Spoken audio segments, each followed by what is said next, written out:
Année après année, il apporte la preuve que l'armée n'est pas la grande muette, qu'elle peut être éloquente à HEC, à Jouy ou à l'école militaire. Xavier Boute.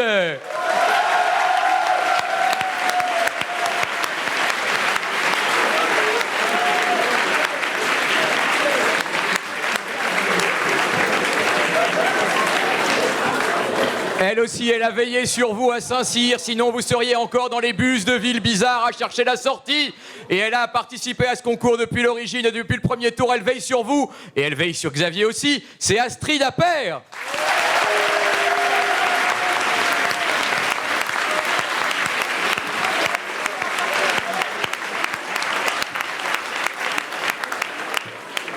Il y en a une autre qui veille sur vous depuis l'origine, depuis les académies. C'est Nathalie Gobin. Malheureusement, elle n'est pas là car elle a un parcours spirituel très exceptionnel. Elle est aujourd'hui en Inde pour poursuivre sa quête spirituelle avec ceux qui l'embrassent et qui lui font du bien. Et on pense très fort à elle et on espère qu'elle nous envoie un petit peu de sa sagesse indienne. Mais elle nous a déjà envoyé son frère, Julien Gobin.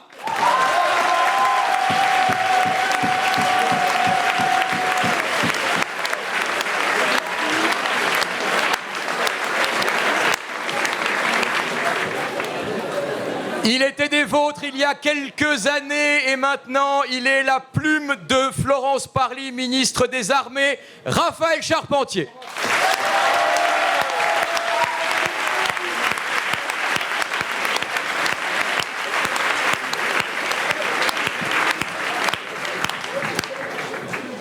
À ce stade, c'est un moment rituel. Il y a dans ce concours des rites. Normalement, à ce moment, vous commencez à taper frénétiquement sur votre table.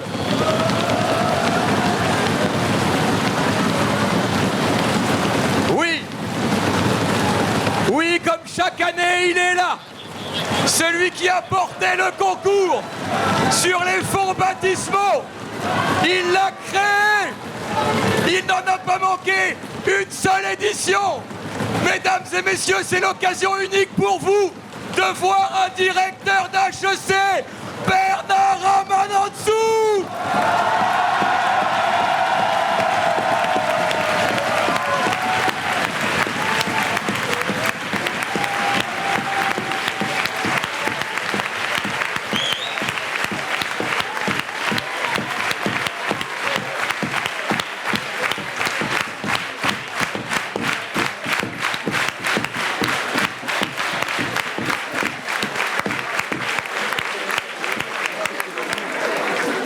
Lui, la direction d'HEC, il y pense de temps en temps en se rasant.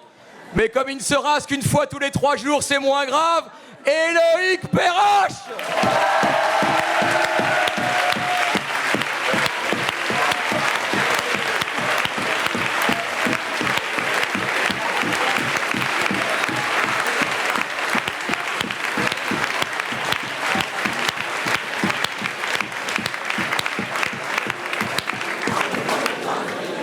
Pour être la voisine d'Éloïc Perrache, j'ai choisi une fille jeune, belle, qui a monté plein de boîtes formidables, qui est engagée pour que les humains restent au cœur des entreprises, pour que les valeurs humaines restent au cœur des entreprises. Elle est la fondatrice du Boson Project. Elle a fondé plein d'entreprises, mais sa plus belle réussite, c'est celle qu'elle a créée il y a quelques semaines.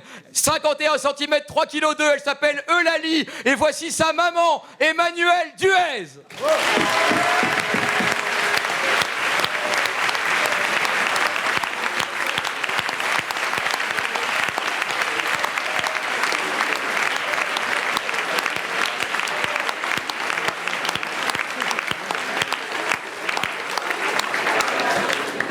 Sous le surnom de Gunther Love, il a été champion du monde de air guitare. Oui, ça existe. Il est actuellement à l'affiche du film Largué avec Miu Miu. Il était à Cannes avant-hier et il est avec nous ce soir. Mesdames et messieurs, la star absolue des Hernadettes, Gunther Love.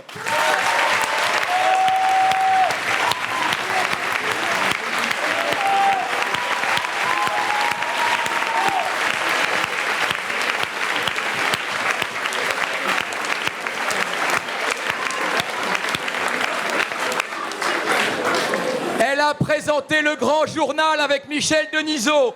Elle a présenté la nouvelle édition sur Canal. Cette année, elle a présenté les victoires de la musique. Tous les jours, sur Europe 1 à midi, elle dit bonjour la France, mesdames et messieurs, Daphné Burki.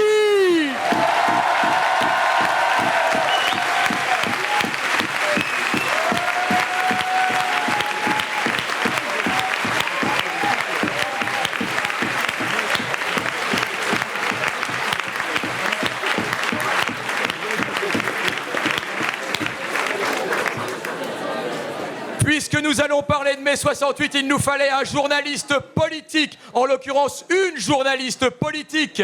Elle est responsable du service politique de France Télé.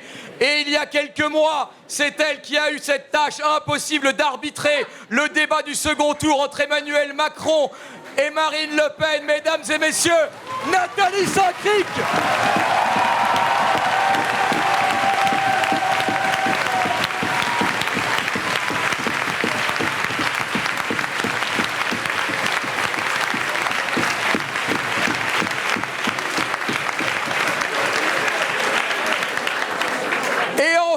Enfin, il se chauffe pour Roland Garros.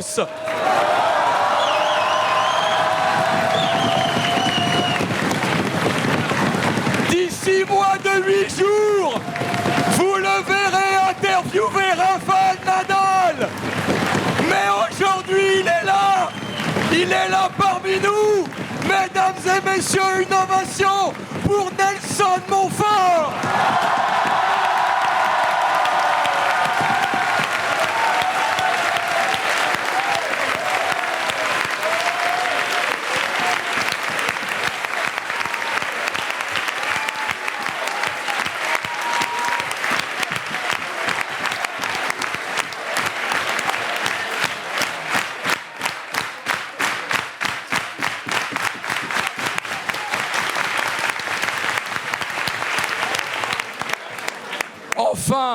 Enfin, il est retardataire, comme tout bon avocat.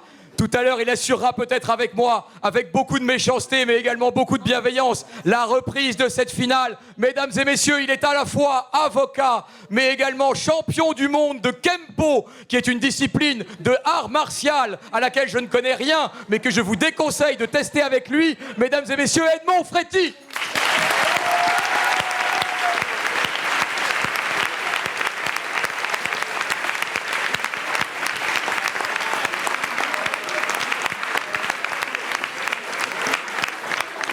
C'est ce jury prestigieux, mesdames et messieurs, qui va maintenant juger les candidats. Pour le 3e prix, j'appelle un duo étonnant, détonnant. Qui eût cru qu'un jour, Bernard Ramanantsoa rencontrerait Gunther Love?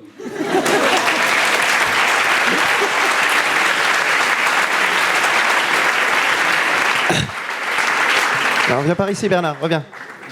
Reviens, Bernard. Tout d'abord, merci pour cette soirée. J'ai bien fait de mettre un bonnet parce que j'ai pas du tout eu chaud pendant ce concours. Si j'ai bien compris, vous êtes majoritairement pour tout ce qui est révolution, rassemblement et mouvement dans la rue. Ce qui me touche dans cette soirée, c'est pas finalement les participants, mais c'est tous les potes qui viennent à chaque fois soutenir ce genre de démarche. Ça, je trouve ça vraiment cool. Comme quoi, vous savez des fois vous rassembler.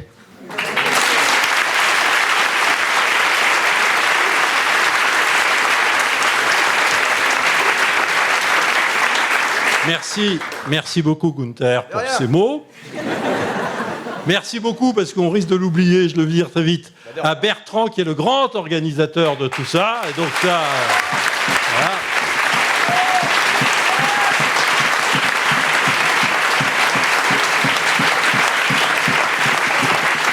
Merci à vous tous et à tous les candidats. C'est vraiment une cure de jouvence pour moi. C'est un vrai plaisir de voir ça. Je vais faire une confidence, je pense que vous êtes encore meilleurs que les années où j'étais là. Donc vraiment, c'est vous dire le niveau. Vous voyez que c'est un métier quand même de remettre un prix. Hein. Donc voilà, j'ai encore quelques restes. Et donc, sans plus tarder, le 3e prix est décerné à Pauline Jourdan.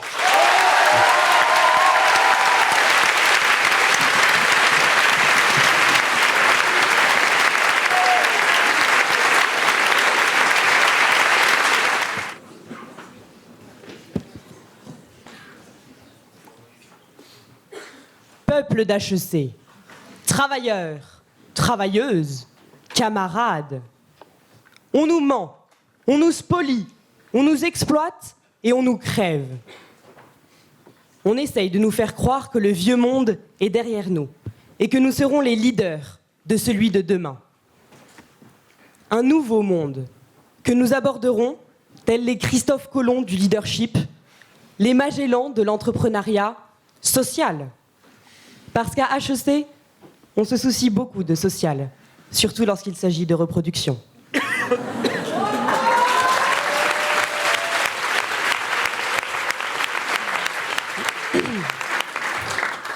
Ce soir, HEC, c'est le grand soir.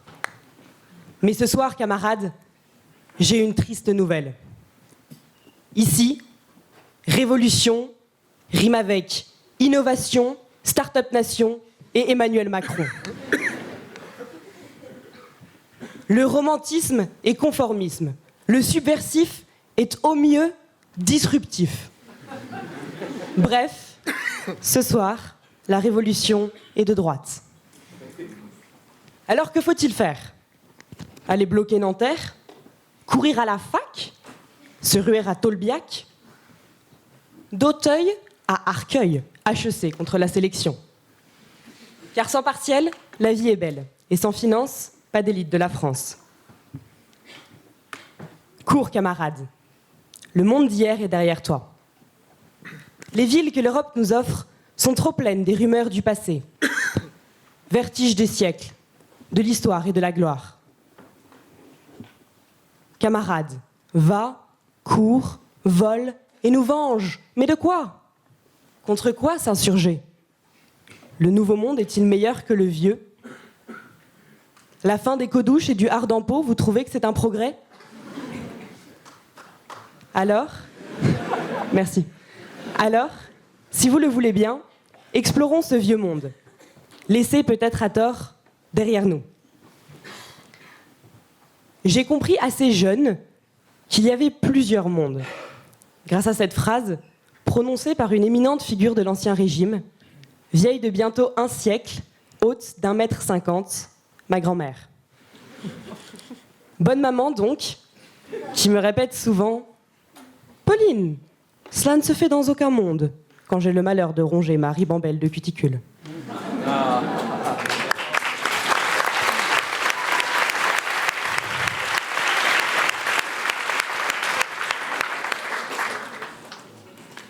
Bonne maman qui loue le ciel que j'ai eu le bon goût de naître juste après la fin de la rénovation de Notre-Dame de Grâce de Passy pour pouvoir me porter sur ses fonds baptismaux. Bref, il y a le monde de bonne maman et celui des autres. Après cette divine surprise, comme la gourmandise, la suite fut moins glorieuse. Et comme je faisais la honte de la famille sur les cours de tennis, on a espéré que je brillerais plus en cours de latin. Et c'est ainsi qu'après 18 ans de scolarité dans le privé, ma course m'a conduite dans ce temple républicain, ce monastère laïque qu'est la Cagne d'Henri IV. Je suis entrée dans un monde d'un autre temps, hanté par des vieux monsieur bedonnants, déjà poussiéreux du temps où ils enseignaient l'histoire à Macron, ce qui faisait d'eux des vedettes locales, un microcosme qui bruissait de folles rumeurs, dont une question qui nous occupa 2 ans durant.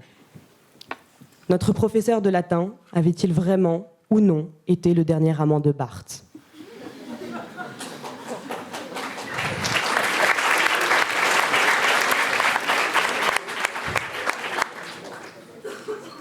Pas de délégué de classe, parce qu'on peut vivre sans hiérarchie, mais une association de chant choral allemand.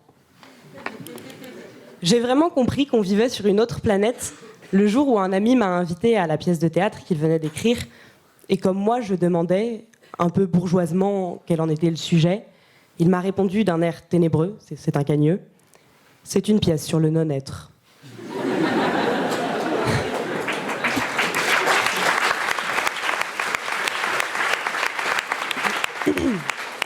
Et du coup, je suis non venue.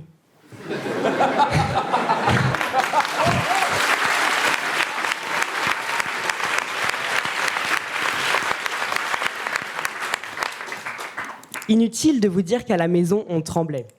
Bonne maman craignait que je ne terminasse comme Simone de Beauvoir, qui fit tout de même à Sainte-Marie de Neuilly la découverte de la littérature et de la vocation qui allait faire d'elle la nouvelle Héloïse de l'existentialisme athée. Bonne maman craignait aussi que je ne devinsse une lesbienne gauchiste. Ou pire, que j'épouse un normalien. C'est bien connu, les hommes de gauche sont moins fidèles.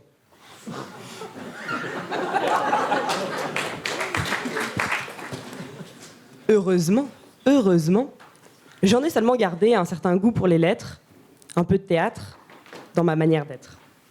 Et comme tout va pour le mieux dans le meilleur des mondes, je suis devenue une jeune fille rangée. Je suis restée une jeune fille rangée. J'ai atterri à HEC. Le premier jour du reste de ma vie, et Loïc ne lève pas la tête. Cette phrase est pourtant de lui.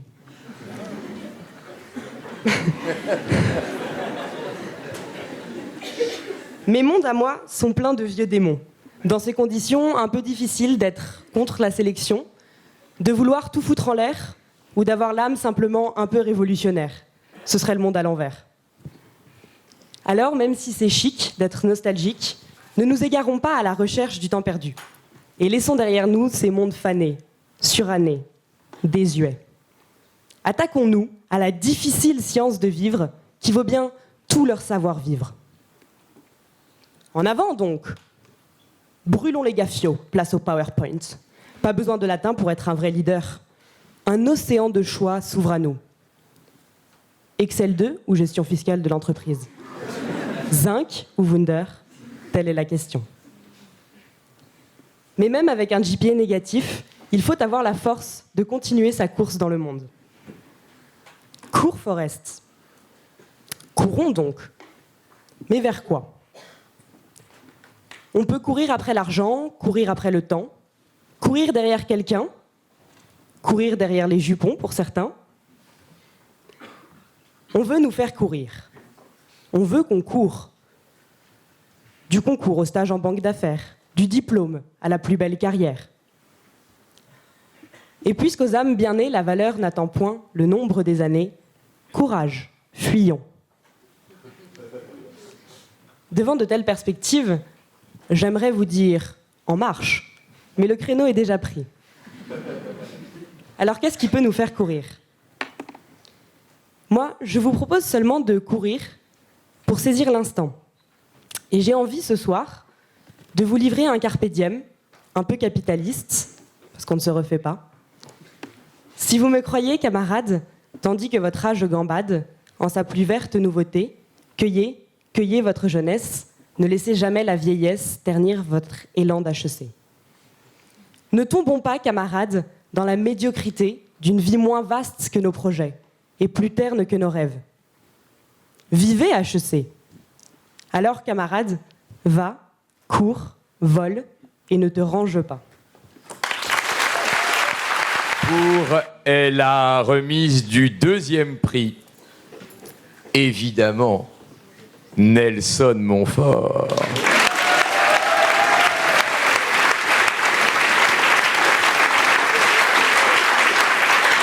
Rassurez-vous, compte tenu de ce que je vous ai dit sur ce qui était mon surnom tout à l'heure, je serai bref. I shall be brief.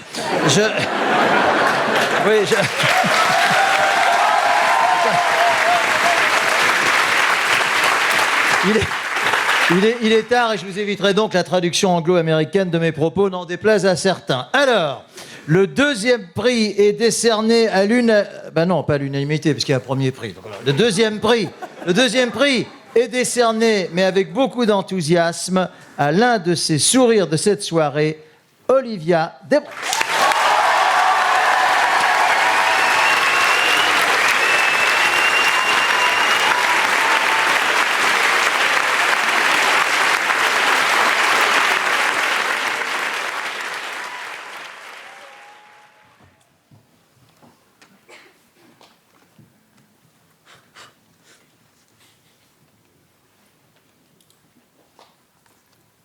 Je ne suis pas folle, vous savez. Bonsoir. Non, promis, je suis pas folle et je vais pas vous faire un tour de magie. C'est juste une photographie. En fait, non, c'est un peu mieux. C'est un négatif, un peu capricieux qu'il faut tremper dans l'eau pour le plaisir des yeux. Alors j'y vais, chers amis, mesdames et messieurs les membres du jury. Je le plonge dans un verre à moitié plein. Je l'accroche juste ici. J'attends un peu et en attendant, je vous souris.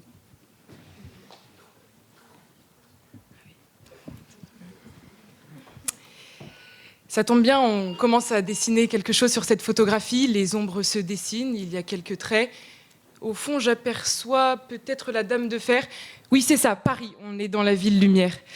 Alors, j'allume une ampoule près de moi et tout d'un coup, la photo prend vie.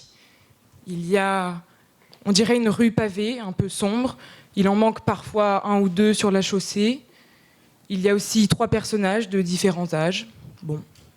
Il y a des morceaux de vitres, des affiches déchirées, des vitrines cassées. Et dans le fond, je vois des flammes, on dirait que quelque chose crame. Mais que s'est-il passé ? Alors mon regard se porte au premier plan. En bas à droite, il y a un enfant. Il doit avoir 6 ou 7 ans. Il ne court pas, il ne pleure pas, il ne bouge pas. Son corps est étendu sur le pavé. Il a le front un petit peu déformé et taché d'encre.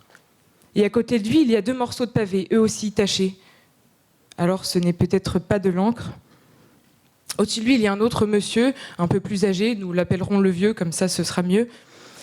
Il a le visage crispé et tourné vers cet enfant, celui qui ne court plus, celui qui n'a plus peur de rien. Il le regarde, il a la mâchoire serrée, on dirait que son cœur pleure, on dirait que son âme saigne, on dirait même qu'il l'aime. Et si c'était son père, mais que s'est-il passé ? Alors mon regard change de côté, je vais à gauche sur le trottoir d'en face. Il y a un autre monsieur avec une gueule d'étudiant, moi je le dévisage discrètement. Il est un peu mal fringué, il a un foulard autour du nez qui cache peut-être ses boutons d'acné.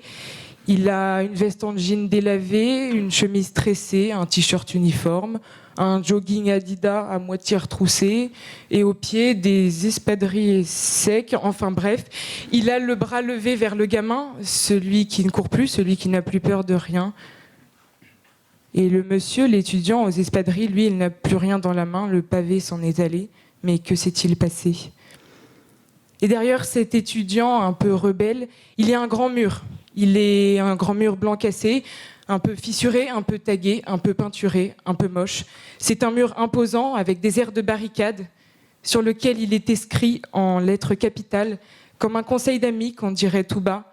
Cours, camarade, le vieux monde est derrière toi. Alors, que s'est-il réellement passé ? Miss abrevis et spiritu maxima. Alors voilà, ça veut absolument rien dire, mais l'effet reste le même. Qui de ce trio infernal est le véritable coupable ? Nous verrons bien, véranda ou pas, chandelier ou pas. En tout cas, moi, je me ferai Miss Rose ou Colonel Moutarde, puisque celle-ci nous monte au nez, afin que ce soir, nous soyons fixés. Alors, je vous le concède, ce dossier devrait partir en cour d'assises, mais je resterai debout. Et quoi qu'en dise Saint-François d'Assise, pour juger ces 3 voyous comme il se doit. Non, après, rien d'inquiétant, je ferai ça en épisode, quelques interrogatoires et on passe à l'épilogue. Si, juste en parlant d'épilogue, j'ai remarqué que souvent les candidats, à la fin de leur discours, vous savez, ils rassemblent leurs feuilles comme ça. Bon, moi j'ai rien écrit sur ces papiers, mais je ferai le même geste. Du coup, si vous voulez applaudir, c'est à ce moment-là. Voilà. Alors je reprends la photographie, celle qui est devant moi, et je réfléchis qui ferait le coupable idéal. Évidemment, mon regard se porte tout de suite vers la gauche de la photographie.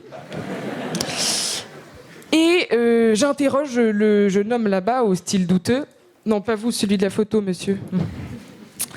Bon, alors, et en fait, ça part un petit peu en cacahuète. Le boutonneux s'excite. Bon, il avoue son crime très vite.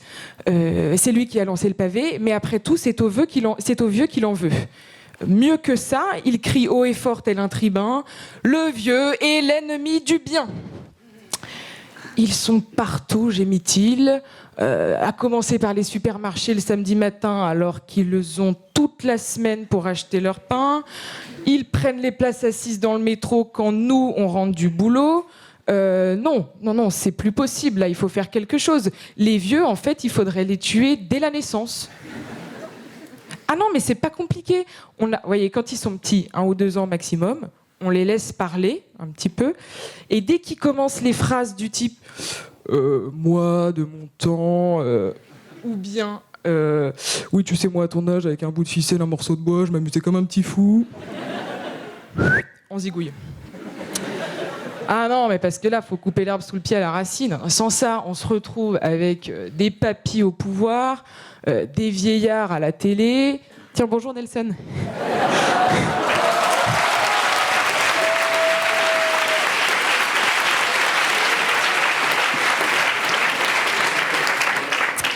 Bref, toute une tripotée de fripés. Non, c'est plus possible. Alors, qu'est-ce qu'on fait? Évidemment, on les tue à la naissance. De toute façon, il n'y a pas de fumée sans vieux. Alors, c'est vite dit.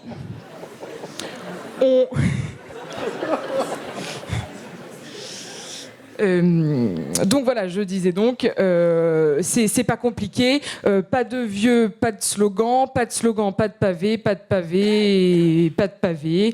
On ne peut pas cesser de le répéter. Cours camarade, le vieux monde est derrière toi. Bon, alors voilà, cet étudiant rebelle est écœuré. Écœuré d'avoir été bercé d'illusions dans son adolescence, même s'il a peut-être été bercé trop près du mur dans son enfance. Et alors que je m'apprête à interroger le gamin, c'est le père, celui de la photo, qui intervient. Il ne faut pas tout confondre, s'exclame-t-il. On ne devient pas vieux pour avoir vécu un certain nombre d'années. On devient vieux pour avoir renoncé à son idéal. Et oui, trop de jeunes vivent déjà un train de vie de noix de Saint-Jacques. Ils ont l'œil qui brille à chaque fois qu'un oiseau pète et sirotent des tisanes au lieu de faire la fête. Non, nos bons amis se transforment trop vite en papy et mamie. Et face à cette épidémie qui vaut bien une peste ou un choléra, HEC, mesdames et messieurs, n'est pas en reste. Oui, même à HEC, temple de la teuf, sanctuaire du zouk et de la zik, cathédrale de la binge, petite ou pas, on ne trouve plus que des potes âgés. Et en parlant de potager, vous le voyez venir, je le sens. Parlons-en, mesdames et messieurs, du potageoui. C'est ça le projet de renouveau censé révolutionner l'ancien monde? Un potager à HEC? Pardonnez-moi, mais c'est une vaste blague. Elle est où la nouveauté dans la perma-machin ou machin-culture? Là, je sais jamais dans quel sens on le dit. Hein? Les mecs, attendez, me faites pas croire qu'ils ont inventé le fil à couper l'eau chaude. Ils ont pris 3 concepts vieux comme le monde. Et ils font passer ça pour une trouvaille géniale en les enrobant dans du vocabulaire plus fumeux que fumier les uns que les autres, à base de perma-design, perma-leading organization, permatozoïdes, et j'en passe et des meilleurs. Alors, non, excusez-moi. Et après, ils viennent nous raconter tout contents que, oui, vous comprenez, si nos radis sont meilleurs, c'est parce qu'en fait, grâce à un phénomène de photosynthèse, ils rejaillissent dans notre flore intestinale pour donner une matière organique très, très riche. Et donc quoi, en fait? On mange notre caca, on composte nos ongles de pied. Et les feuilles de laitue, les défiscalise aussi, tant qu'on y est? Ah non, mais bonjour le projet de vieux, quoi. Alors, on ne le dira jamais assez, les années rident la peau, mais renoncer à son idéal ride l'âme. Bon, je ne veux faire la morale à personne, mais à mon avis, cette phrase-là, ça vaut le coup de la noter quelque part, vous la ramenez chez vous, puis vous la méditez un petit coup. Histoire de... Enfin donc voilà, il fallait plutôt lire sur ce slogan « Demi-tour camarade, le monde n'est pas vieux, tout dépend de toi ». Alors enfin... Je tourne mes yeux vers le fils de ma Sainte Trinité, le gamin, étendu toujours là sur les pavés. Et tout doucement, il ouvre les yeux et avec des airs de tragédie antique, il récite à ses 2 compères ce quatrain mythique. Ô âge, ô corbillard, ô vieillesse ennemie, n'ai-je donc tant couru que pour cette infamie ? Et n'avez-vous toujours décollé les pavés que pour voir ce jour jeunesse s'écrouler? Oui, le môme parle en alexandrin.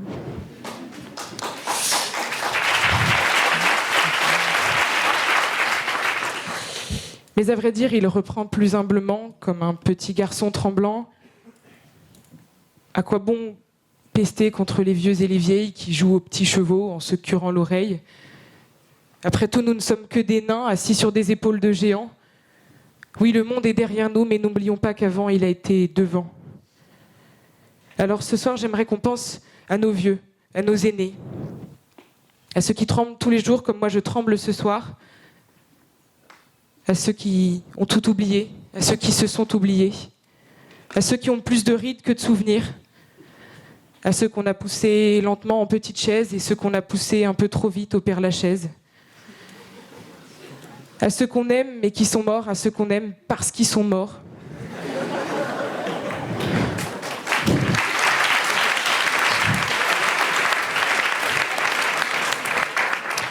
Tous ces vieux, mesdames et messieurs, ils se sont battus avant nous, ils se sont même parfois battus pour nous.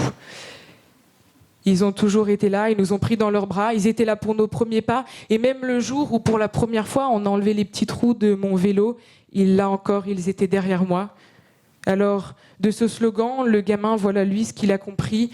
Amour, camarade, ne crains pas, le vieux monde sera toujours derrière toi. Alors, je pose une dernière fois mes yeux sur cette photo en noir et blanc. Pas très pratique, je pose une dernière fois mes yeux sur cette photo en noir et blanc. Ce soir, mesdames et messieurs, nous déclarerons coupable l'étudiant du premier plan, certes pour avoir jeté ce pavé, mais surtout pour ne pas avoir compris le slogan. Et avec tout ça, ce procès se termine et je me rends compte petit à petit que j'ai oublié de vous parler de moi. Et pourtant, vous vous souvenez, au tout début, j'apercevais de la fumée tout là-haut, là-bas. Il y avait une voiture qui cramait, peut-être, je ne sais pas. Eh bien, croyez-le ou non, cette petite Dedeuche qu'on surnommait Kajibi, vous comprendrez pourquoi, c'était celle de ma mémé, aussi connue sous le nom de la chèvre, mais respectons-la, paix à son âme. On devait partir en vacances avec ton grand-père, mais la capote de la voiture a brûlé. Alors on n'est pas parti à la mer, mais 9 mois plus tard, ton père est né. Coïncidence? Je ne pense pas. Alors vous voyez, certains naissent d'une capote percée, d'autres naissent d'une capote brûlée un jour de mai 68. Alors vous voyez, gaucho ou pas, pote âgé ou pas, HEC ou pas, on dira ce qu'on voudra, la vie on la doit à nos aînés. Alors oui, parce que le chemin en vaut la peine, parce qu'on aura des ampoules mais qu'on sourira quand même. Parce qu'il est temps de dire à cette jeunesse qui grimace que non, on n'apprend pas aux vieux singes à jeter la caillasse. Et parce qu'avant que ce monde ne parte en couillonnade, je t'en supplie, garde ta jeunesse et cours, camarade. Le premier prix, et je vais demander pour le remettre à Nathalie Saint-Cric de venir nous voir. Rebonsoir, je vais être à peu près aussi bavarde que pendant le débat de l'entre-deux tours. Tout de suite pour vous dire que le diplôme, vous comprenez tout de suite, le premier prix est attribué à Constantin Vaudel.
Je voulais juste vous dire que les autres discours, enfin, je vais pas vous dire tout était formidable comme dans l'école des fans, mais quand même, on a passé une excellente soirée. Dire à Constantin, quand même, un petit conseil, c'est qu'il a une voix douce, chaleureuse, mais au bout d'un moment, peut-être un peu être endormi. Donc attention à garder un petit peu de tonicité.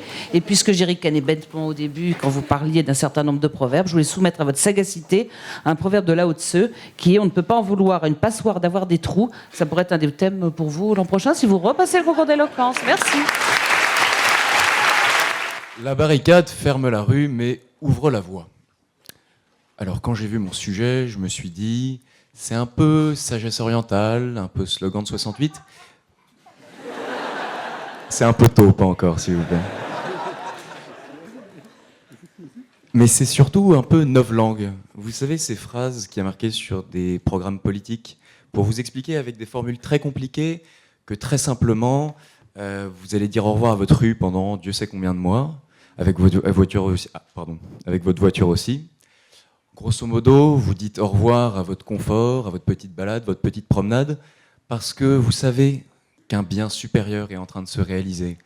Il y a l'aspect matériel, on ferme la rue, mais il y a l'aspect spirituel, presque métaphysique, on ouvre la voie. Alors on ne sait pas ce que c'est, mais on trouve ça beau. Malheureusement, en bon parisien râleur, c'est un pléonasme, je n'ai retenu que l'aspect matériel et très vite je me suis posé cette question. Quel besoin de barricades pour fermer nos rues quand Anne Hidalgo s'en charge si bien ?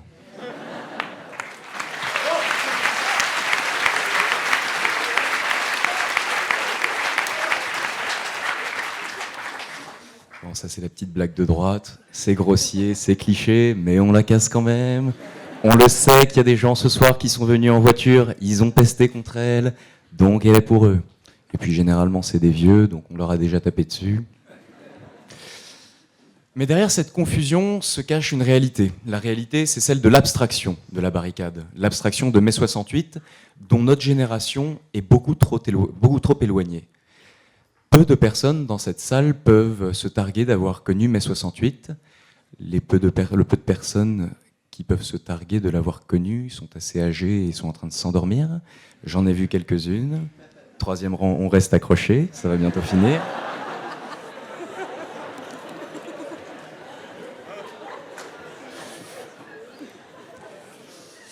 Plus sérieusement, mai 68 est loin, est très loin de notre génération.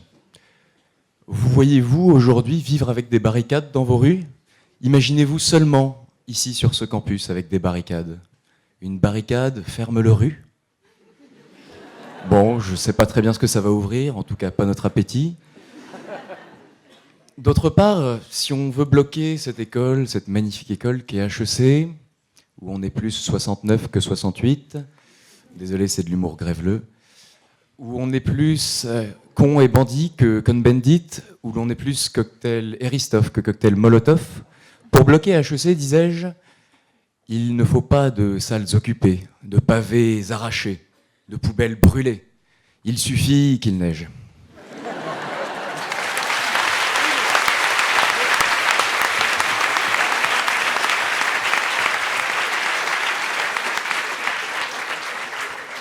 Et puis enfin, imaginez que l'on bloque ce beau bâtiment des études.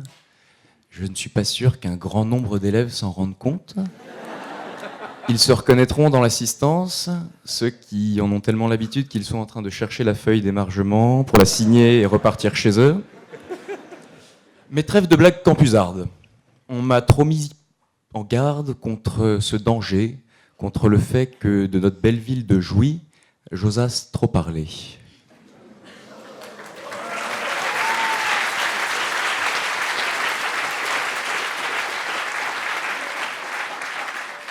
Revenons donc à nos moutons. Et je parle bien de ces révolutionnaires en peau de lapin, bêtes comme des oies, qui sont montés sur leurs grands chevaux lorsqu'ils ont compris qu'Emmanuel Macron allait ménager le chou plutôt que la chèvre.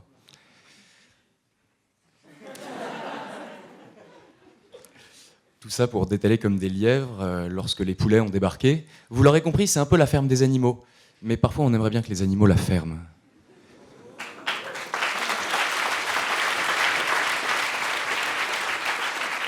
Excusez ma sévérité, loin de moi l'idée de mettre tous les gens qui manifestent dans le même panier.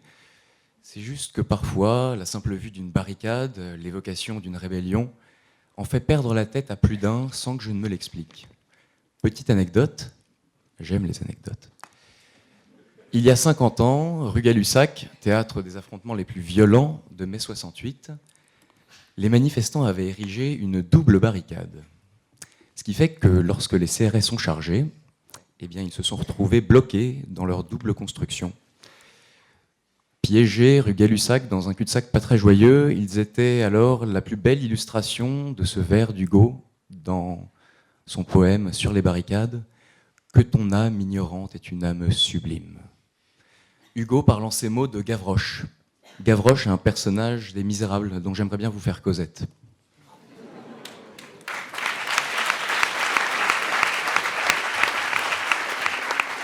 Gavroche, c'est l'esprit de la barricade. Pendant que ses pairs, trouillards, se cachent derrière la barricade, car ils ont peur des taquets, Gavroche part au-delà de la barricade et sautillant va récolter les balles qui traînent sur les cadavres, se jouant des fusils qui le mettent en joue. Alors si à la fin l'enfant meurt, car oui il meurt pour ceux qui n'ont pas lu le livre, nous retiendrons surtout l'admiration de Victor Hugo, cette admiration qui nous dit bien que la barricade n'est pas juste une barrière derrière laquelle on se réfugie, mais aussi un tremplin pour aller plus loin. Mais assez de considérations passéistes, comme l'ont dit 50% des candidats ce soir, cours camarade, le vieux monde est derrière toi. Alors je cours, j'arrête de regarder derrière moi, et je me révolte.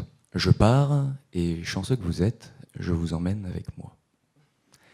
Nous sommes le 30 avril, je me réveille, mon cœur bat à la chamade, je me sens des pulsions de barricade.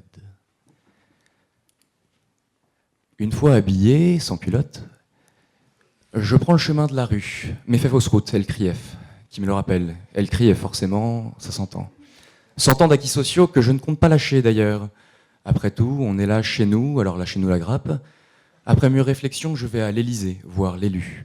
Je tombe sur Édouard Philippe, le videur, celui qui vide le code du travail, vous savez. Et il me dit que le président a pris la poudre d'escampette et non de perlimpinpin, et qu'il est parti en Australie signer des accords. En désaccord, je réplique qu'il peut très bien, depuis son palace, signer ses accords au téléphone, quoi.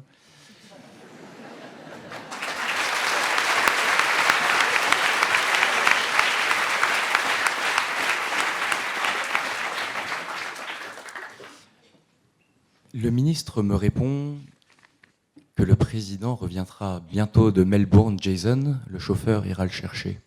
Mais avant cela, il doit finir sa partie de Brigitte.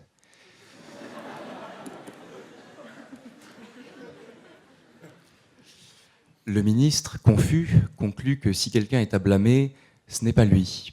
Cependant, ne dit-on pas que Sidney, toi, c'est donc ton frère ? Si, on le dit, mais ça n'a aucun rapport. Déçu, je pars, je boude et fais la moue dans le pré. Le Précarité, un petit champ mignon de Paris. Frustré, je sens que le débat connaît des hauts, des bas, mais n'avance pas.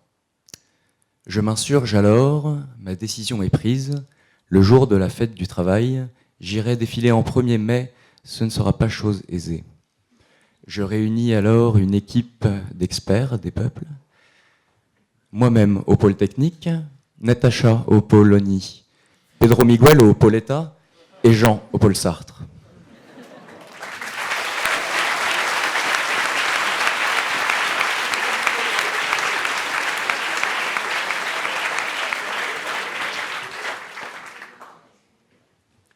Nous sommes désormais le 1er mai, fameux jour de la Saint-Dica. Les quarts de manifestants affluent vers la capitale et une bonne ambiance s'installe, tandis que Jean-Baptiste Monnier en tête, les choristes entament leur tube « Vois sur ton cheminot ».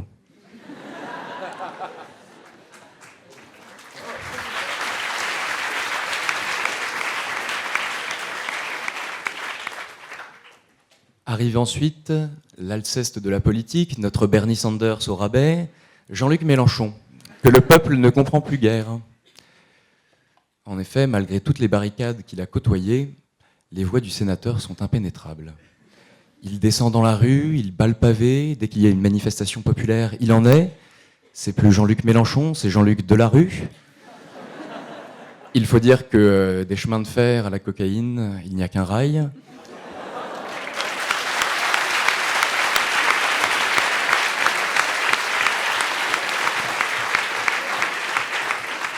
Mais je m'égare, et la manifestation s'apprête à commencer, quand soudain, la violence éclate. Les images, nous les avons vues, nous avons vu les mêmes, nous savons tous ce qui s'est passé. Un désastre, une catastrophe, on aurait dit presque une guerre civile. À la fin de la journée, je fais le bilan, les faits, on s'en fiche. Malheureusement, ce qui importe, c'est ce que l'on retiendra. 50 000 manifestants, 36 selon la police, bâillonnés par 1000 casseurs, 5 millions selon Marine Le Pen. C'est un peu la loi faible des grands nombres. Ou pas, enfin je sais pas ce que c'est.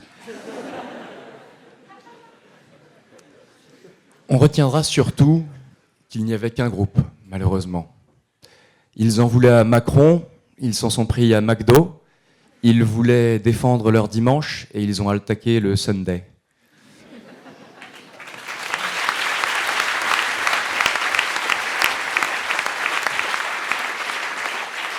Rapidement, l'explication du désastre me vient. Il n'y a pas eu de barricade, aucune. Il n'y a eu qu'un déferlement de haine, de colère, des agressions qui se sont submergées entre elles, sans rien pour les arrêter. Et c'est justement là l'utilité de la barricade. La barricade suspend la guerre, le temps de se construire, le temps de négocier. La barricade, c'est ma manière de résister. C'est ma citadelle inébranlable, c'est mon fort Nelson. Mon fort Nelson que l'on aurait pu imaginer commenter ce 1er mai ainsi. Quelle scène d'horreur, what a scary movie! Je suis terriblement choqué. I am terribly showcased. Ils ont pris un McDonald's pour cible et elected Donald Trump. Il a littéralement pu des coups sur le restaurant. It's literally raining men, hallelujah!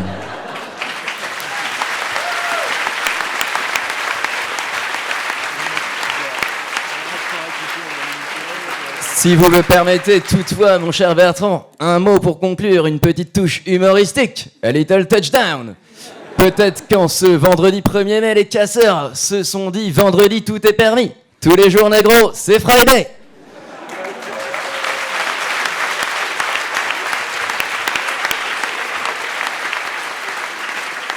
Alors, oui, quand on se révolte, quand on se rebelle, tout est permis, évidemment. Mais pas avec la barricade, non. Très sérieusement, la barricade n'est pas un simple outil, une palissade. Non, elle n'est pas non plus un défouloir. Elle est ce splendide édifice qui divise et qui oppose le père et le fils. Elle est cet amas de ferraille que nourrit la mitraille. Elle est cette tribune d'où monte le cri sourd d'une foule opportune. Il s'agit bien de comprendre que la barricade est double. Elle est deux personnages en un. Elle apaise et violente en même temps.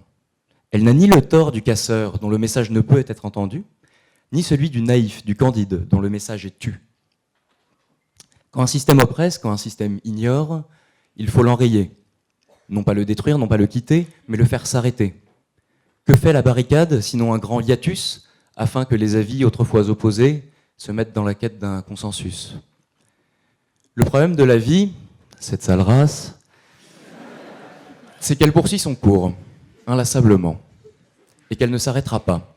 Et que quand vous êtes du mauvais côté, eh bien personne ne s'arrêtera pour vous. Et la vie continuera son cours tranquillement, tellement tranquillement qu'on en oublierait que des gens souffrent, que des gens ont envie d'hurler leur malheur, si seulement il y avait des oreilles pour les entendre. Justement, la barricade vient suspendre tout cela. Oui, la barricade ouvre. Elle ouvre au dialogue. Elle brise un quotidien qui doucement nous drogue.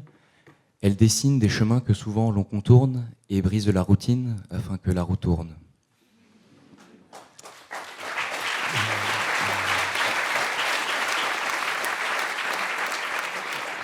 Plus de pain, plus d'essence, plus de machines, plus d'usines. Les barricades de mai 68 ont fermé les rues, ont presque fermé notre pays, mais elles ont assurément ouvert la voie à une France qu'on peut légitimement juger plus juste. Mais aujourd'hui, il semble que l'on ait perdu cette alchimie de guerre et de débat, ce mélange complexe qui fait la barricade. Sans cette dichotomie, la barricade n'est qu'une agression muette, une agitation sourde, mais elle est sûrement vouée à l'échec. La barricade qui ferme la rue et qui ouvre la voie, oui. Le bloqueur qui ferme sa fac mais qui ouvre sa gueule, non. On a perdu au change. Néanmoins, je veux être indulgent avec ce bloqueur que je comprends, à défaut d'être d'accord avec lui. Il a la jeunesse, il a l'insouciance et tous ses défauts qui sont autant de bénédictions. Et surtout, le bloqueur a ses raisons que la raison d'État ignore. On n'est pas sérieux quand on a 17 ans. Alors, face au discours qui tue, qui embrigade, on s'insurge et sur des airs de printemps, on descend dans la rue dresser des barricades. Les pneus, cuits, sentent bon dans les bons soirs de mai, les pavés sont muets, masse informe et grégaire, le vent portant des cris qu'on n'entendit jamais à des parfums de vie, à des parfums de guerre. La vie, la guerre, on retrouve là l'aspect éminemment dual de notre barricade. S'il fallait enfin retenir une chose de la barricade, c'est qu'elle nous fait rencontrer, elle nous confronte, elle nous fait découvrir des horizons que l'on ne connaît pas, d'autres personnes, d'autres histoires, d'autres pensées, des idées politiques dont on est proche, dont on est éloigné. Et surtout, elle nous met en contact de facto avec des entités que l'on n'aurait jamais imaginées. Finalement, la barricade fait se rencontrer celui qui veut agir, celui qui ne veut pas, celui qui a des bras, celui qui a le droit, celui qui est d'ici, celui qui est de là-bas, celui qui se veut Malcolm, celui qui se veut Mahatma, celui qui fait la lutte, celui qui fait débat, celui qui ferme la rue, celui qui ouvre la voie. Je vous remercie.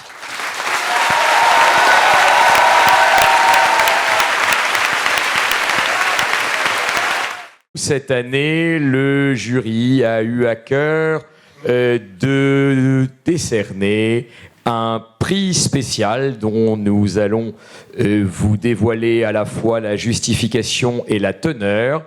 Et pour remettre ce prix spécial, j'appelle Emmanuel Duez et Daphné Burki.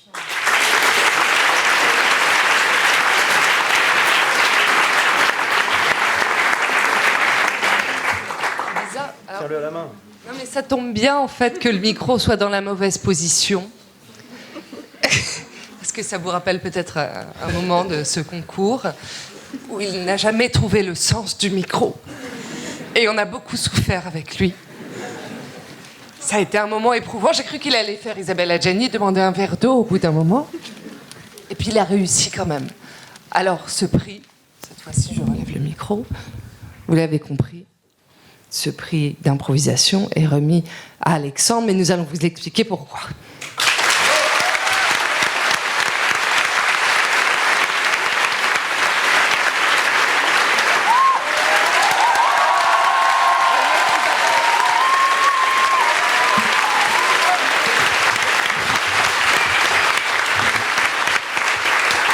Alors Alexandre, tu n'as pas su tenir ton texte, mais tu aurais dû tenir ta langue qui a pendu pendant 10 minutes devant nous.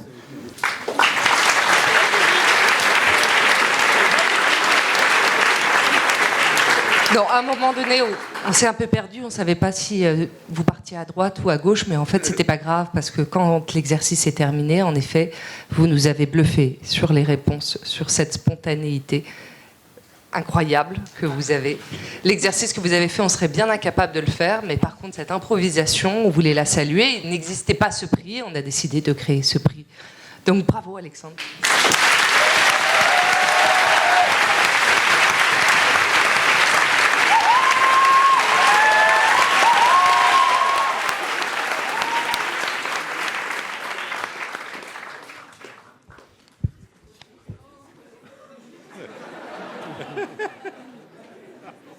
Pourtant, j'avais mis des talonnettes.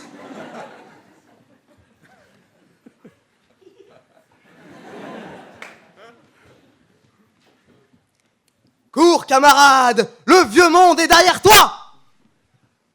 C'est comme ça que Thierry, mon oncle, avait coutume de conclure son anecdote fétiche, à laquelle je n'ai jamais rien bité, où se hissaient pêle-mêle les barricades, les bandes nanterres, des cheveux longs et sales, où il défendait des idées politiques un peu plus gauchistes que ce à quoi ma famille m'avait habitué, et où il égrenait des slogans politiques à la mort moelleux qui changeaient à peu près à chaque version de l'anecdote, tout en tentant désespérément d'allumer la mèche d'un cocktail Molotov qui n'a finalement jamais explosé. Notre fringant camarade, Thierry donc, a désormais la soixantaine sacrément bien sonnée, le ventre trop bedonnant et le souffle trop usé pour courir bien loin.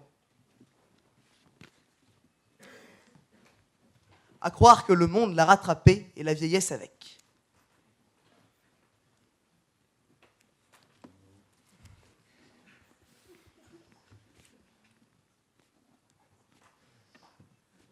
« 50 ans plus tard, de l'eau a coulé sous les ponts.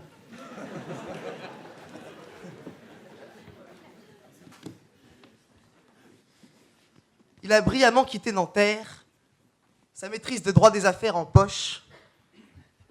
Il s'est coupé et gominé les cheveux.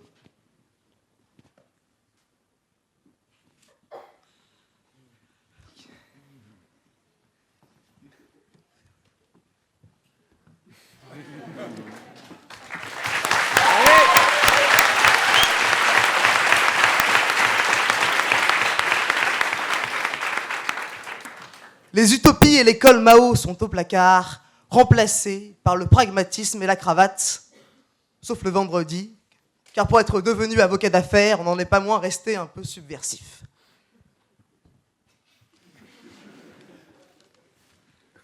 Des vestiges de vie bohème gisent ça et là dans son salon. Quelques guides du routard, un manifeste de Bakounine et des vieux vinyles de rock à la dérive, une biographie du Tché, noyée sous celle d'Elon Musk et de Steve Jobs, des flots de The Economist, d'Harvard Business Review et de bouquins de développement personnel pour managers à tendance dépressive. Bref, les vinyles des Creedence Clearwater Revival se sont arrêtés de tourner, mais le vieux monde, lui, continue de plus belle. Lorsqu'il se remémore ses jeunes années, invariablement, Thierry en rit.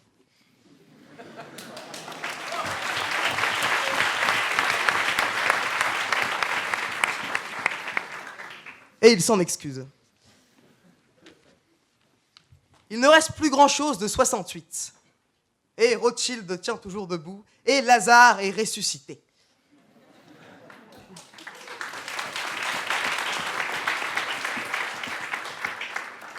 Oui, on peut faire rire avec une banque d'affaires et l'Ancien Testament.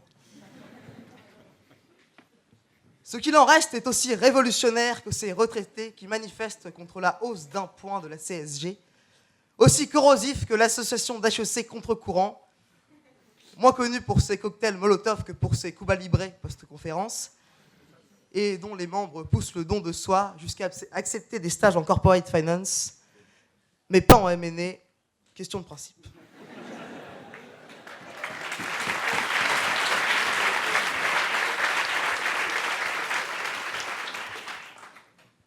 On serait tenté de le croire, mais 68 a apporté beaucoup de grands mots, mais aucun grand remède. Le camarade a couru. Maintenant, la récréation est terminée. Il s'agirait de se remettre en rang. Cette révolution de préau n'aurait été qu'effet de masse et effet de mode. Moi-même, conformiste jusqu'au bout des ongles, plus le bêta de la meute que le mâle alpha, plus pot de souffle que Serpentard, suiveur jusqu'au boutiste, ayatollah du grégaire, bolchevique de l'opinion dominante, je vous confesse que j'aurais farouchement défendu les barricades début mai, avant certes de les démonter 15 jours plus tard, en prenant bien garde à dépoussiérer les rues et à transmettre les objets trouvés à monsieur l'agent, tout en pestant contre la chienlit. Gauchiste un jour, gaulliste au lendemain, et toujours plein d'entrain. La rengaine nous a été assez rebattue. On ne changera pas le monde, c'est entendu. Il faudrait faire œuvre de philosophie. Apprenons à aimer le vieux monde, c'est ce qu'aurait dit Épictète, lui qui est à la fois plus ancien, plus grec et moins con que moi. Ainsi donc, pour vivre avec son temps, il faudrait non seulement marcher avec le vieux monde, mais encore l'aimer. N'être plus excité par ce qui est rebelle, mais par ce qui est conformiste. Révérons les uniformes, les titres, les diplômes. Apprenons à apprécier les charmes austères des préfets, des notaires, des sénatrices. La sensualité brûlante des bureaucrates. Et prenons-nous éperdument des experts comptables, fantasmons sur patrons, patronnes et leaders de tout poil. Ainsi, combien de fois m'éveillais-je en sursaut, murmurant dans mes rêves les plus torrides, « Viens dans mes bras, ma juriste, ma consultante, mon auditrice. Tu es ma CDO, ma CTO, ma CEO, ma CFO, ma CEO !» Détrompons-nous, l'amour, jadis enfant de bohème, est devenu enfant de barème, celui de nos grilles de salaire. Et s'il n'a jamais connu de loi, encore maîtrise-t-il à merveille les règles de l'optimisation fiscale. Je me garde bien de juger, de condamner. Avarice, ce n'est point là un défaut. La vénalité n'est pas vénielle, j'ai fait suffisamment de catéchisme pour le savoir. N'ayez donc pas peur de réveiller le requin qui sommeille en vous. Si vous avez l'âme stratège, devenez consultant. Si vous avez l'âme ambitieuse et industrieuse, devenez financier.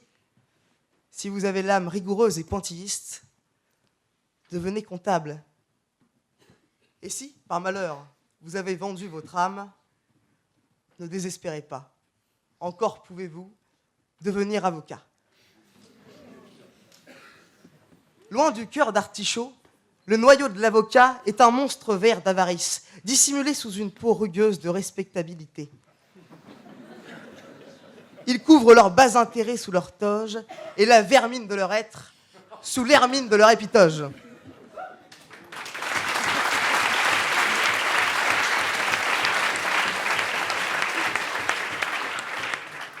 Ces pantins désarticulés qui surarticulent, à milieu de la franchise décomplexée des managers et autres banquiers, sont la lie du vieux monde.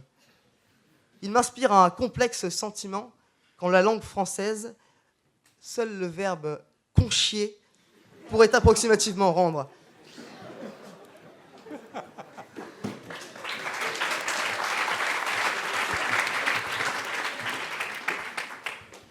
Napoléon, moins con mais plus grossier que moi, disait de Talleyrand, c'est une merde dans un bas de soie. Mais quittons, si vous le voulez bien, un instant ces êtres sordides. Mon oncle Thierry, certes, ne court plus, mais le temps, lui, si.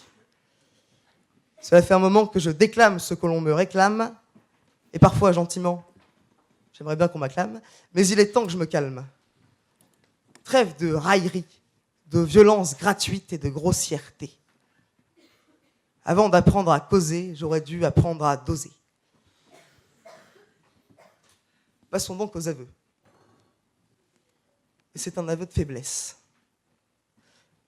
Je serai sincère, cette phrase me touche profondément. Peut-être pour cette énergie du désespoir. Cette force virevoltante, souriante, vibrionnante, celle d'un David narguant Goliath. Cette élégance d'une fourmi lancée à l'assaut d'un ouragan. Tout cela ne force peut-être pas le monde, mais au moins le respect. Débarrassons-nous un instant du cynisme, de la raillerie, de la froideur dont nous autres, étudiants d'HEC, sommes si souvent imbibés. Et Dieu sait que nous le sommes peut-être trop souvent. Imbibés. Nous avons besoin de jeunes loups, mais assoiffés de rêves et d'accomplissements.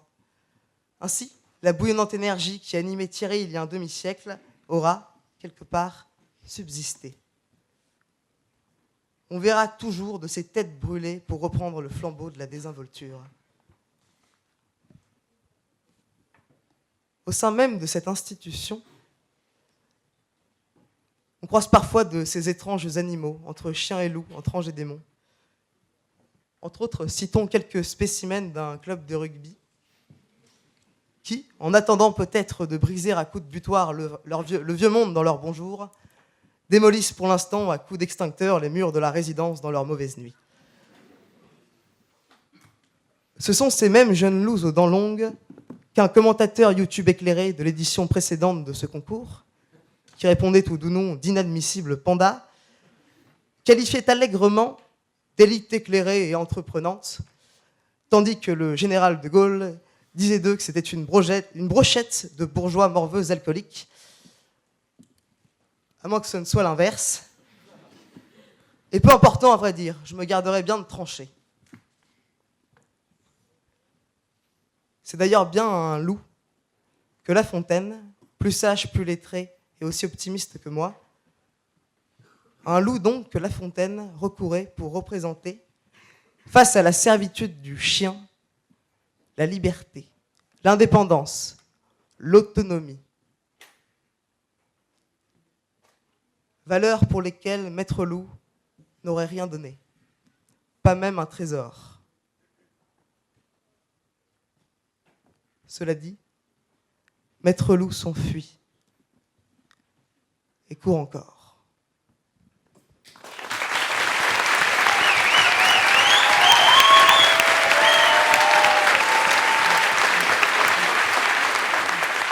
Alors Alexandre, vous qui êtes titulaire d'un triste record, le cocktail Molotov, c'est combien de degrés?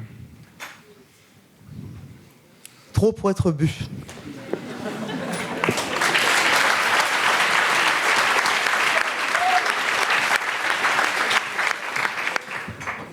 Et Alexandre,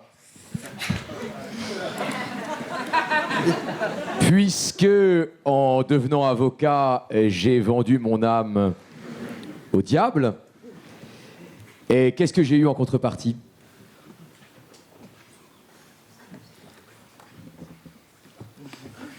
À vous voir, je me demande bien.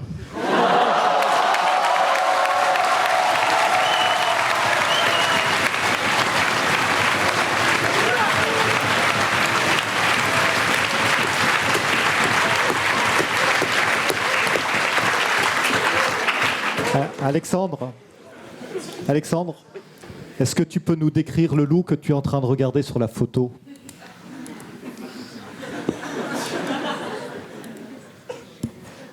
Je commencerai par vous parler de ma sœur.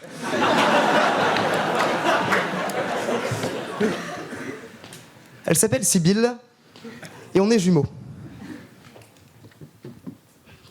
Ce que nous regardons au loin n'est pas un loup, du moins pas que je sache, mais la jungle béninoise où nous étions il y a 4 ans de cela.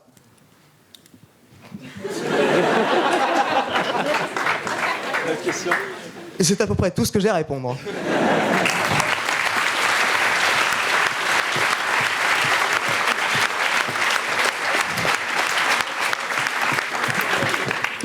Alexandre, peux-tu compléter femme qui ne rit pas?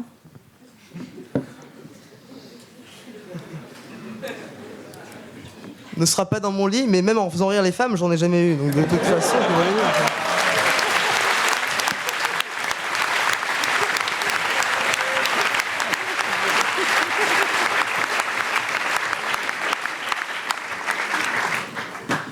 Une question technique mais importante. Je n'ai pas encore posé la question. À Versailles, à combien est le demi? Alors, il faut distinguer 2 écoles, 12 bars, 3 places et encore bien plus. D'abord,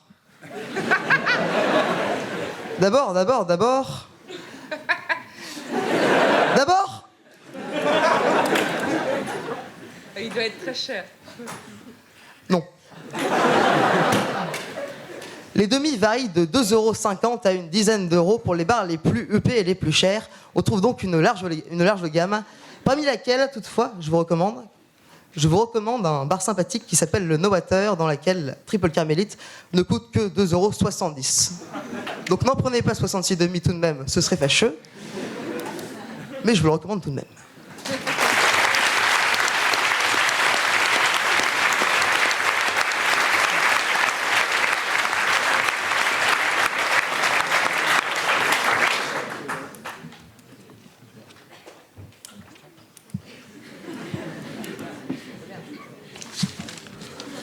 Je veux juste... Non. Ça, c'est la mauvaise surprise. Je veux juste savoir quelle était votre définition de l'élite. Vous en avez parlé beaucoup. Puis manifestement, on est environné. Est-ce que vous considérez que vous faites partie de l'élite? Ou d'une certaine forme d'élite? Et si oui, laquelle? Si je fais partie de l'élite, oui, et cela m'effraie. Et cela devrait vous effrayer aussi, et toute la France d'ailleurs. Désolé.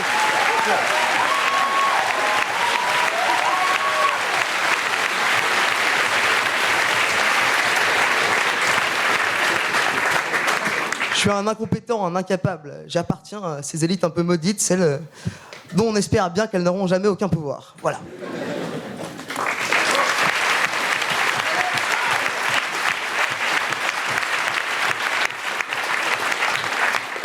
Et indépendamment de la photo qui est derrière toi et de votre voyage au Bénin, est-ce que tu penses que ta sœur a vu le loup?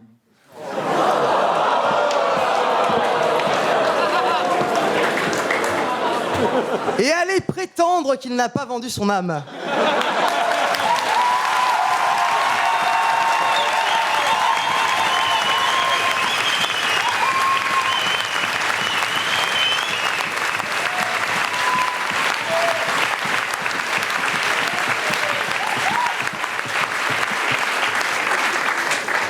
Je voulais tout de même vous signaler par acquis de conscience que j'ai oublié un mot.